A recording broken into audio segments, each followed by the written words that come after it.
तो आज हम सॉलिड स्टेट की डेरिवेशन करने वाले हैं।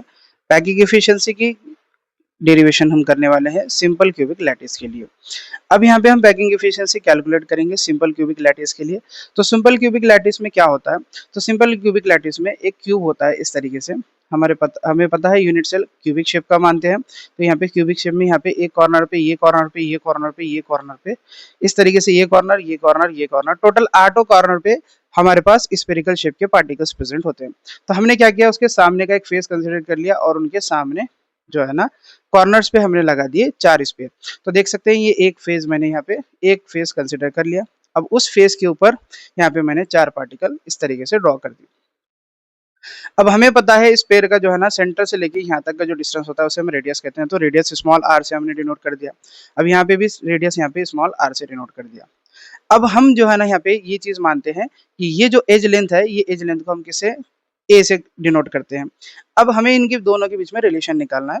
तो सबसे पहली फर्स्ट स्टेप यही है, स्टेप नंबर 1 में हमें रेडियस ऑफ स्फीयर फाइंड करना है। तो अब रेडियस ऑफ स्फीयर फाइंड कैसे करेंगे, तो डायग्राम में हम देख सकते हैं कि यहाँ से यहाँ तक का डिस्टेंस आर है और यहाँ से यहाँ तक का डिस्टेंस आर है। तो ये आर प्लस आर ये कंबाइनली किसके बराबर है, ए के बराबर है। तो मैं ऐसा लिख सकता हूँ यहाँ पे R plus R is equal to A लिख सकता हूँ। तो R plus R is equal to क्या हो जाएगा, 2r हो जाएगा और यहाँ पे इज इक्वल टू ए हो जाएगा। अब मुझे आर फाइंड करना है तो आर को एज इट इज यहाँ पे रखूंगा। अब ये जो 2 यहाँ पे मल्टीप्लीकेशन में था यहाँ पे आके डिवीजन में आ जाएगा। तो इसे इक्वेशन नंबर मैंने 1 दे दिया। अब उसके बाद यहाँ पे हमको पता है कि आर क्या है, रेडियस ऑफ स्फीयर है या रेडियस ऑफ पार्टिकल बोल सकते हैं। ए क्या है, as length of a unit cell है। अब स्टेप 2 में हम देखेंगे वॉल्यूम ऑफ स्फीयर, यानी हम एक स्फीयर का वॉल्यूम निकालेंगे या एक पार्टिकल का वॉल्यूम निकालेंगे। तो हमको पता है स्फीयर का वॉल्यूम क्या होता है, 4/3 पाई आर क्यूब होता है। तो 4/3 as it is, pi as it is. R की वैल्यू यहाँ पे अभी हमने कैलकुलेट की थी a/2 थी, तो ये वैल्यू एज इट इज यहाँ पे हमने आर की जगह a/2 पुट कर दी। यहाँ पे लिख दिया फ्रॉम इक्वेशन 1। इसका क्यूब करना था, क्यूब कर दिया। 4/3 as it is, pi as it is. अब ए का हम यहाँ पे क्या करेंगे, क्यूब करके लिखेंगे। और 2 का क्यूब क्या होगा, 2 इंटू 2 इंटू 2। तो 2 इंटू 2 4, 4 इंटू 2 8 हो जाएगा। तो यहाँ पे 8 आ गया। अब ये 4 से हम ये 8 को कैंसिल करेंगे, 2 टाइम्स में ये चले गया। तो ये क्या हो जाएगा, पाई ए क्यूब बाय नीचे 3 इंटू 2 क्या हो जाएगा, 6 हो जाएगा। तो इस तरीके से वॉल्यूम ऑफ स्पेयर या वॉल्यूम ऑफ वन पार्टिकल हमने कैलकुलेट कर लिया। अब यहाँ पे हमें टोटल वॉल्यूम फाइंड करना है, क्योंकि पैकिंग एफिशिएंसी के फॉर्मूले में हमें टोटल वॉल्यूम की जरूरत पड़ती है। तो टोटल वॉल्यूम कैसे निकालेंगे, तो हमको ये जानना जरूरी है कि सिंपल क्यूबिक यूनिट सेल में कितने जो है ना एटम होते हैं या पार्टिकल होते हैं। तो एक पार्टिकल यहाँ पे होता है, सिंपल क्यूबिक यूनिट सेल में एक पार्टिकल होता है। कैसे, तो देख सकते हैं टोटल देखो यहाँ पे जो कंट्रीब्यूशन होता है, ये क्यूब के अंदर जो ये पार्टिकल होता है ये 1/8 का कंट्रीब्यूशन होता है। यहाँ पे भी कितना होता है, ये 1/8 का होता है। यहाँ पे भी कितना कंट्रीब्यूशन होता है, 1/8 का। और यहाँ पे भी इस तरीके से 1/8 का।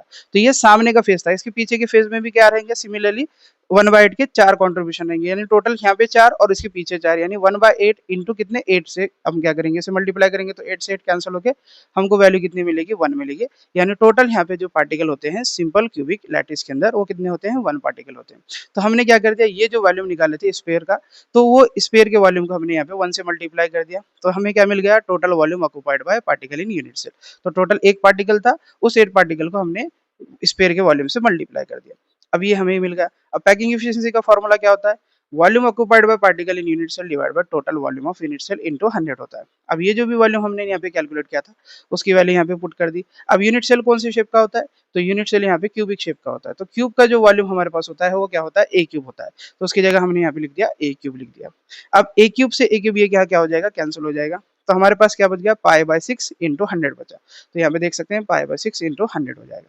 पाई की वैल्यू हमने पुट कर दी, 100 यहाँ पे पुट कर दिया, ये दोनों को मल्टीप्लाई कर दिया तो 314.2 हो जाएगा, डिवाइड बाय 6 करेंगे तो फाइनली आंसर हमें 52.36% मिल जाएगा। तो packing efficiency simple cubic lattice की 52.36% होती है।